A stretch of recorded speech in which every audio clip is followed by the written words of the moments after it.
ಈಗಾಗಲೇ ಮಳೆಯಿಂದ ರಾಜ್ಯದಲ್ಲಿ ಬಹುತೇಕ ಬೆಳೆಗಳು ಹಾನಿಯಾಗಿವೆ. ಈ ಕುರಿತಾಗಿ ಸಿಎಂ ಸಿದ್ದರಾಮಯ್ಯನವರು ಸಭೆಯನ್ನ ನಡೆಸಿದ್ದಾರೆ.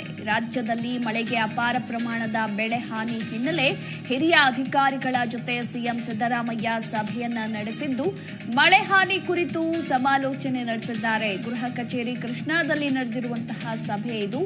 ಆರ್ಥಿಕ ಇಲಾಖೆಯ ಅಧಿಕಾರಿಗಳೊಂದಿಗೆ ಮಾತುಕತೆಯನ್ನ ನಡೆಸಿದ್ದಾರೆ. ಸಚಿವ ಕೃಷ್ಣ ಬೈರೇಗೌಡ, ಸಿಎಂ ಆರ್ಥಿಕ ಸಲಹೆಗಾರರಾದ ಬಸವರಾಜ ರಾಯರೆಡ್ಡಿ ಹಾಗೆ ಸರ್ಕಾರದ ಅಪರ ಮುಖ್ಯ ಕಾರ್ಯದರ್ಶಿ ಎಲ್ಕೆ ಅತೀಕ್ ಸೇರಿ ಇಲಾಖೆಯ ಹಿರಿಯ ಅಧಿಕಾರಿಗಳು ಈ ಸಭೆಯಲ್ಲಿ ಉಪಸ್ಥಿತರಿದ್ದರು.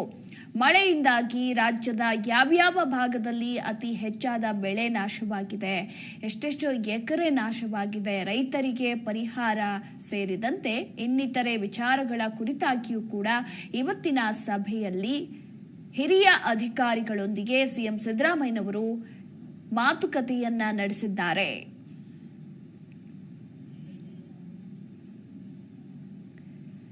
ಬೆಳೆ ಹಾನಿ ಕುರಿತಾಗಿ ಈಗ ಮಾತುಕತೆ ನಡೆದಿದ್ದು ನೆಕ್ಸ್ಟ್ ರೈತರಿಗೆ ಪರಿಹಾರವನ್ನ ಕೊಡಲೇಬೇಕು. ಆ ಕುರಿತಾಗಿಯೂ ಕೂಡ ಚರ್ಚೆಯನ್ನ ಮಾಡಿದ್ದಾರೆ. ಹಾಗಿದ್ರೆ ಪರಿಹಾರ ಯಾವಾಗ, ರೈತರಿಗೆ ಯಾವಾಗ ಸಿಗುತ್ತೆ, ಎಷ್ಟು ಸಿಗುತ್ತೆ ಅನ್ನೋದು ಸದ್ಯಕ್ಕಿರುವಂತಹ ಕುತೂಹಲ. ಈಗಲೂ ಕೂಡ ವರುಣನ ಆರ್ಭಟ ರಾಜ್ಯದಲ್ಲಿ ಮುಂದುವರೆದಿದೆ. ಇನ್ನು 3-4 ದಿನಗಳ ಕಾಲ ಇದೇ ರೀತಿ ಮಳೆಯ ಅಬ್ಬರ ಇರಲಿದೆ ಅಂತ ಹವಾಮಾನ ಇಲಾಖೆ ಮುನ್ಸೂಚನೆ ಕೂಡ ಕೊಟ್ಟಿದೆ. ಈಗಾಗಲೇ ಪ್ರವಾಹದ ಪರಿಸ್ಥಿತಿ ಕೂಡ ನಿರ್ಮಾಣವಾಗಿದೆ ರಾಜ್ಯದ ಹಲವು ಭಾಗಗಳಲ್ಲಿ. ಹೀಗಾಗಿ ಜನರು ಪರಿತಪಿಸುವ ಪರಿಸ್ಥಿತಿ ಕೂಡ ಇರುವಂಥದ್ದು. ಸೊ ಎಲ್ಲಾ ವಿಚಾರಗಳಿಗೆ ಸಂಬಂಧಪಟ್ಟಂತೆ ಸಭೆಯಲ್ಲಿ ಚರ್ಚೆಗಳಾಗಿದೆ.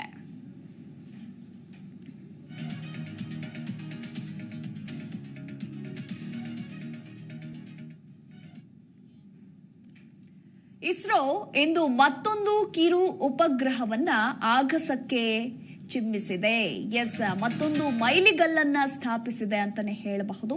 ಭಾರತೀಯ ಬಾಹ್ಯಾಕಾಶ ಸಂಶೋಧನಾ ಸಂಸ್ಥೆ ಮತ್ತೊಂದು ಕಿರು ಉಪಗ್ರಹವನ್ನ ಆಗಸಕ್ಕೆ ಉಡಾವಣೆ ಮಾಡಿದ್ದು ಮತ್ತೊಂದು ಮೈಲಿಗಲ್ಲನ್ನ ಸ್ಥಾಪಿಸಿದೆ. ಇಸ್ರೋ ಭೂವೀಕ್ಷಣಾ ಕಿರು ಉಪಗ್ರಹ ಇದಾಗಿದೆ. EOS-08 ಉಡಾವಣೆ ಯಶಸ್ವಿಯಾಗಿದೆ. ಆಂಧ್ರಪ್ರದೇಶದ ಶ್ರೀಹರಿಕೋಟಾದ ಸತೀಶ್ ಧವನ್ ಉಡ್ಡಯನ ಕೇಂದ್ರದಿಂದ ಇಂದು ಬೆಳಗ್ಗೆ 9:17ಕ್ಕೆ ನ್ಯೂ ಸ್ಪೇಸ್ ಇಂಡಿಯಾ ಲಿಮಿಟೆಡ್ ಅಭಿವೃದ್ಧಿ ಮಾಡಿರುವ SLLV-D3 ರಾಕೆಟ್ ಮೂಲಕ ಉಡಾವಣೆ ನಡೆಸಲಾಯಿತು.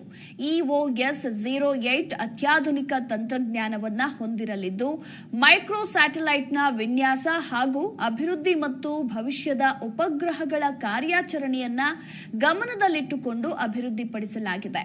ಇನ್ನು ಉಪಗ್ರಹ ಆಧಾರಿತ ಕಣ್ಗಾವಲು, ನೈಸರ್ಗಿಕ ವಿಪತ್ತಿನ ನಿಗಾ ವಹಿಸೋದು, ಪರಿಸರ ಮೌಲ್ಯಮಾಪನ, ಬೆಂಕಿ ಅವಘಡ ಪತ್ತೆ, ಜ್ವಾಲಾಮುಖಿ ಚಟುವಟಿಕೆಯ ಮೌಲ್ಯಮಾಪನ ಹಾಗೆ ಕೈಗಾರಿಕಾ ಮತ್ತು ವಿದ್ಯುತ್ ಸ್ಥಾವರ ವಿಪತ್ತಿನ ನಿಗಾ, ಸಾಗರದ ಮೇಲ್ಮೈಯಲ್ಲಿ ಗಾಳಿಯ ಮೌಲ್ಯಮಾಪನ, ಮಣ್ಣಿನ ತೇವಾಂಶ ಮೌಲ್ಯಮಾಪನ, ಹಿಮಾಲಯ ಪ್ರದೇಶದ ಮಂಜುಗಡ್ಡೆಯ ಅಧ್ಯಯನ ಸೇರಿದಂತೆ ಪ್ರವಾಹ ಪತ್ತೆ, ಜಲಮೂಲ ಪತ್ತೆ ಮತ್ತು ವಿಕಿರಣಗಳ ಮೌಲ್ಯಮಾಪನಗಳನ್ನು ಇದು ಒಳಗೊಂಡಿರಲಿದೆ.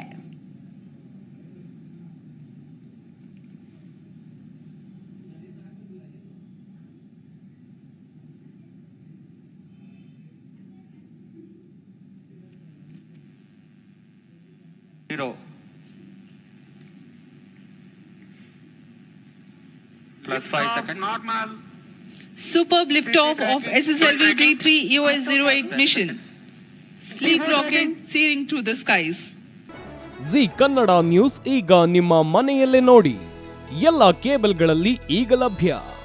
ಸನ್ Direct 292, Jio TV 1334, U digital 162, City cable 51, GTPL 17, Abhishek cables 821, Rockline telecommunication 51, Shri Basaveshwara number 60, Vinayaka digital number 53, in digital number 896ರಲ್ಲಿ.